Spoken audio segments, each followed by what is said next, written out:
Hello students, आज हम लोग चैप्टर 2 जो कि है संधारित्र तथा परावैद्युत, इससे रिलेटेड सभी फार्मूलाज को देखेंगे और आप इन फार्मूलाज की बहुत ही अच्छी तरीके से प्रैक्टिस करेंगे, जिससे जब हम आगे नेक्स्ट वीडियो में आपको जब न्यूमेरिकल्स को बताएं तो उसमें आप न्यूमेरिकल को बहुत ही अच्छी तरीके से आप सॉल्व कर पाएं।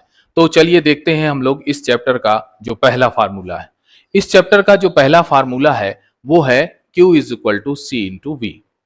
Q is equal to C into V और इसकी जो यूनिट है वो है कूलाम, जहां पर जो Q है वो आवेश है, V विभव है और जो C है वो वैद्युत धारिता है। तो इसी फार्मूले से हम लोग वैद्युत धारिता का सूत्र फाइंड करेंगे, जो होगा C is equal to Q upon V. इसकी यूनिट देख लीजिए, इसकी यूनिट जो होगी, इसकी यूनिट फैरेड होगी। अब आइए देखते हैं हम लोग अपना नेक्स्ट फार्मूला। जो नेक्स्ट फार्मूला है वो है गोलीय चालक की धारिता। एक गोलीय चालक है, इसकी हमको धारिता निकालना है, तो उसके लिए जो हम लोग सूत्र का प्रयोग करेंगे वो फार्मूला होगा हमारा C is equal to 4πε0 R। 1/4πε0 की वैल्यू हम पिछले चैप्टर में भी पढ़ चुके हैं। इसकी वैल्यू होती है 9 × 10⁹ न्यूटन मीटर स्क्वायर प्रति कूलाम स्क्वायर, और इसी से हम लोग 4πε0 की वैल्यू भी निकाल सकते हैं, जो कि होगी 1/9 × 10⁹। अब आइए देखते हैं हम लोग अपना नेक्स्ट फार्मूला। जो नेक्स्ट फार्मूला है वो है उभयनिष्ठ विभव।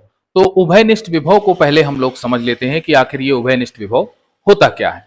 तो देखिए, विभिन्न आवेशित चालकों को जब हम संयोजित करते हैं तो अधिक विभव वाले चालक से कम विभव वाले चालक की ओर आवेश तब तक प्रवाहित होता है जब तक कि दोनों का विभव समान नहीं हो जाता। इस एक समान विभव को हम लोग उभयनिष्ठ विभव कहते हैं। और उभयनिष्ठ विभव निकालने का जो फार्मूला है वो होता है हमारा V is equal to Q1 plus Q2 upon C1 plus C2, या V is equal to C1 V1 plus C2 V2 upon C1 plus C2। अब देखिए, ये जो Q1 की वैल्यू है वो यहां पर रख दी है C1 V1, किस फार्मूले से? इस फार्मूले से। Q is equal to CV होता है, तो यहां पर Q1 इज इक्वल टू हो जाएगा C1 V1 और Q2 इज इक्वल टू हो जाएगा C2 V2 upon C1 plus C2, जो कि यहां पर भी है C1 प्लस C2। अब आइए देखते हैं हम लोग अगला फार्मूला। जो अगला फार्मूला है वो है आवेशित चालकों को जोड़ने के बाद, यानी कि दो कोई आवेशित चालक हैं और उनको किसी वायर के थ्रू आपस में जोड़ दिया जाए, तो उस कंडीशन में जो उनका विभव है वो तो समान हो जाएगा, लेकिन उनकी जो धारिता है वो तो पहले की ही तरह रहेगी, यानी कि जो कैपेसिटी है उसकी वो तो पहले की ही तरह रहेगी। तो उस कंडीशन में जो आवेश होता है वो चेंज हो जाता है, और जो ये चेंज आवेश है वो कितना होगा, यानी कि Q1 dash is equal to C1V और Q2 dash is equal to C2V। इसमें अगर हम चाहें तो रिलेशन भी हम लोग इसमें बना सकते हैं। वो रिलेशन है Q1 dash upon Q2 dash is equal to C1 upon C2, यानी कि अगर इसको हम इक्वेशन फर्स्ट माने और इसको इक्वेशन सेकंड माने, तो equation first upon equation second करने पर जो हमको रिलेशन मिलेगा वो मिलेगा Q1 dash upon Q2 dash is equal to C1 upon C2। अब आइए देखते हैं हम लोग अपना नेक्स्ट फार्मूला। जो नेक्स्ट फार्मूला है वो है स्थानांतरित आवेश।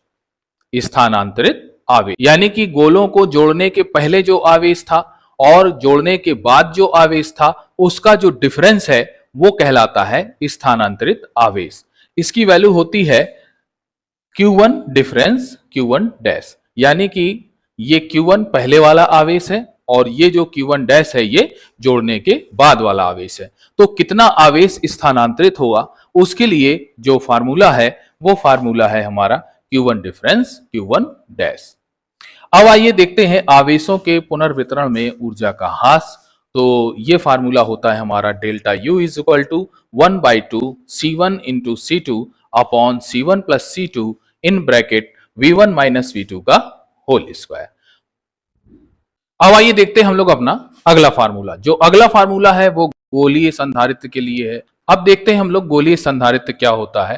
तो जो गोलीय संधारित्र होता है वो R1 और R2 त्रिज्याओं की दो पृथक्कृत समकेंद्रीय गोलीय प्लेटों से एक गोलीय संधारित्र बनाया जाता है। इसका फार्मूला जो होता है C is equal to 4πε0 R1 R2 upon R2 minus R1। इसमें R1 और R2 गोलों की त्रिज्याएं हैं, जैसा कि आप चित्र में भी देख रहे होंगे कि जो गोला A है, ये अंदर वाला जो गोला A है, इसकी जो त्रिज्या है वो R1 है, और जो ये बाहर वाला गोला है, यानी कि जो ये गोला B है, इसकी त्रिज्या R2 है। तो उस कंडीशन में तो इसके लिए जो हम लोग फार्मूला लगाएंगे वो लगाएंगे C is equal to 4πε0 R1 R2 upon R2 minus R1। अब आइए देखते हैं हम लोग अपना अगला फार्मूला। जो अगला फार्मूला है वो समांतर प्लेट संधारित्र की धारिता के लिए है।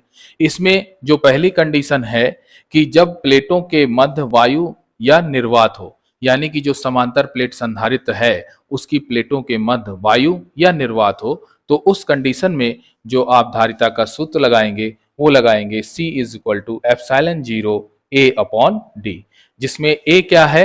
A प्लेटों का क्षेत्रफल है और जो D है वो प्लेटों के मध्य दूरी है। और एप्सिलॉन नॉट का तो वैल्यू आपको पता ही होगा, 8.86 इंटू 10⁻⁻12 कूलम स्क्वायर प्रति न्यूटन मीटर स्क्वायर। अब आइए हम लोग समांतर प्लेट संधारित्र की अगली कंडीशन देख लेते हैं, जो कि है जब प्लेटों के मध्य परावैद्युतांक K हो। यानी कि अभी जो पहला वाला जो फार्मूला देखा था हमने, तो उसमें देखा था कि जो समांतर प्लेट संधारित्र है उसकी प्लेटों के मध्य या तो वायु है या तो निर्वात है। लेकिन अब जो अगली कंडीशन है उस कंडीशन में समांतर प्लेट संधारित्र की जो प्लेटें हैं उनके बीच में परावैद्युतांक एक भरा होगा। इस कंडीशन में जो परावैद्युतांक है वो K है। तो इस स्थिति में जो वैद्युत धारिता का सूत्र होगा वो होगा हमारा C K ε0 A upon D, जहां K क्या है? ये परावैद्युतांक है। देखिए इसमें पूरा फार्मूला वही है, C equal to ε0 A upon D, बस इसमें हम लोग जो परावैद्युतांक है उसका मल्टीप्लाई और कर देते हैं। तो C इज इक्वल टू हो जाएगा हमारा K ε0 A अपॉन D। अब देखिए तीसरी कंडीशन क्या होती है? यदि समांतर प्लेट संधारित्र की प्लेटों के बीच में यदि हम स्मॉल t मोटाई का कोई एक परावैद्युतांक रख दें, तो उस कंडीशन में जो वैद्युत धारिता का जो सूत्र होगा वो होगा हमारा C is equal to ε0 A upon D minus T plus small t upon K, जहां स्मॉल t जो है वो परावैद्युत जो पट्टी हमने बीच में रखी है दोनों समांतर प्लेट संधारित्र के मध्य में, उसकी मोटाई है।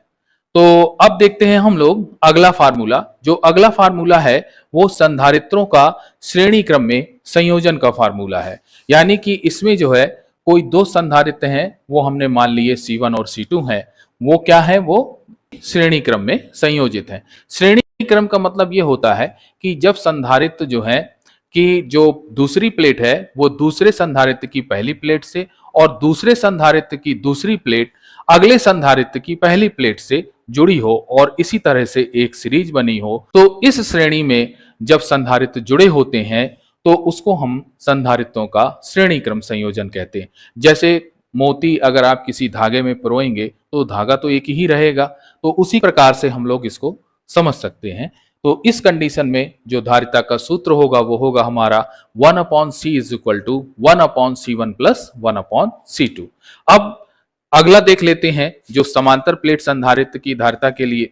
तो समांतर क्रम संयोजन में जो संधारित्र हैं उनके जो पहले सिरे हैं वो आपस में जुड़े हुए होंगे और जो दूसरे सिरे हैं वो भी आपस में कनेक्टेड होंगे। जैसा कि इस चित्र में आप लोग देख रहे हैं कि ये C1 और C2 दो संधारित्र हैं जिनके जो पहले सिरे हैं, इसका पहला सिरा देखिए ये है और इसका पहला सिरा ये है, आपस में कनेक्टेड है। दूसरा सिरा ये है और दूसरा सिरा ये है, ये भी आपस में कनेक्टेड है। तो ये समांतर क्रम संयोजन की स्थिति हो गई और इस संयोजन में जो हम तुल्य धारिता का सूत्र होगा वो होगा हमारा C is equal to C1 plus C2। यानी कि समांतर क्रम में जो संधारित्र हैं वो सीधे हम लोग जोड़ देते हैं होता है। तो इस प्रकार से आज हम लोगों ने चैप्टर 2 से रिलेटेड फार्मूलाज को बहुत ही अच्छी तरीके से हम लोगों ने देखा है। उम्मीद करते हैं कि आपको ये फार्मूलाज बहुत अच्छी तरह से समझ में आए होंगे। नेक्स्ट वीडियो में हम इसी चैप्टर से रिलेटेड न्यूमेरिकल्स को सॉल्व। यदि आपने इस चैनल को अभी तक सब्सक्राइब नहीं किया है तो आप इस चैनल को सब्सक्राइब कर लें और एक अच्छा सा कमेंट भी कर दें और इस वीडियो को लाइक जरूर कर दें। तो चलिए मिलते हैं अब हम लोग अपने नेक्स्ट लेक्चर में, जो कि इसी चैप्टर से रिलेटेड जो हमने आज फार्मूलाज किए हैं इसी से रिलेटेड हम लोग न्यूमेरिकल को देखेंगे।